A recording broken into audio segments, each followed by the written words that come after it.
Армысыздар, ардалы үмет.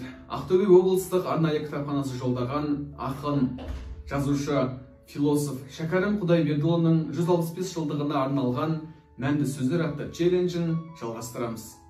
Бесімде оқу білсін деп, ата-анам берді сабаққа.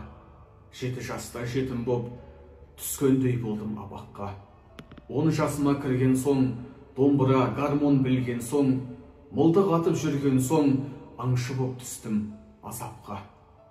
15-ме келгенде, қаршыға, бүркіт көргенде, көз салып жүрдім серуенге, еркіндей шығып азаққа. 20-дан өткенде, аз ғана білім көргенде, алғызып кітап шеттенде, көңілге біраз тоқыдым. Мұтылғанның өмірі атты автобиографиялық өлеңінде Шәкәрім Құдайбердіұлы 5 жасында ауыл молдасынан сабақ ала бастағанын жазады. Бұдан кейін еш мектеп оқуынан өтпесе де, былайғы өмірі де өнер, білім қуған жастың оқу жолынан аңғартады. Домбыра тарту, гармонда ойнау, қаршыға бүркіт баулап саятшылық жасау, сурет салу және өлең жазу, ғылымға құмарлану. Қалтасындағы сағатының механизміне дейін ақтарып төңкеріп отырып, тоқтап қалса, өзі жүргізіп алатын қасиеті, тіпті мынау өзінің киімін өзі тігіп киінуі де 8 қырлы бір сырлы адамның қолынан келетін іс емес пе?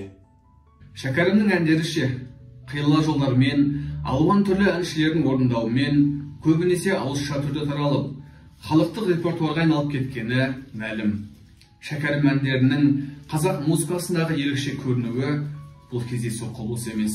Өйткені ол кез келген әуендерді қабылдай салмай, бұрынғы әннен өзгерек болатын әндерді өзінің биік эстетикалық талап талғамымен саралап, жіптей абай сөзін, абай идеясын өзіне мұрат тұтқан Шәкәрім бұл ән бұрынғы әннен өзгерек деген өлеңдерінде ақынның қоғамдағы орны, ақындық өнер, сөз тазалығы туралы бой түйген. Ән өлшеуіш, өлең күміс, қоспаңыз мыс аралас деп, өлеңді әнді күміске теңеп, оның қоспасыз таза болу керектігін ескерткен екен.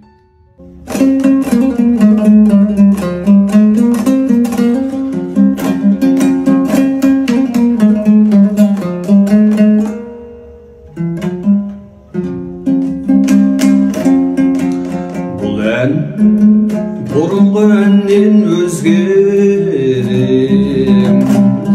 бұған ұйқасты өлең сөз керек, өзіне орайлы, денең жан нұрлы болса жөнделмек, өлең ән гүлшеп айтса өңделмек, ұйқасса қолайлы. Ән өлшеуіш, өлең күміс, қоспаңыз мыс аралас, арды қалу, некем салу, қарпы қалу шарамыз. Қайран, қайғысыз, қамсыз күндерін, сайран, сауықта рахат түндерін, сендерден не пайда? Асқан алпыстан мынау жасымыз,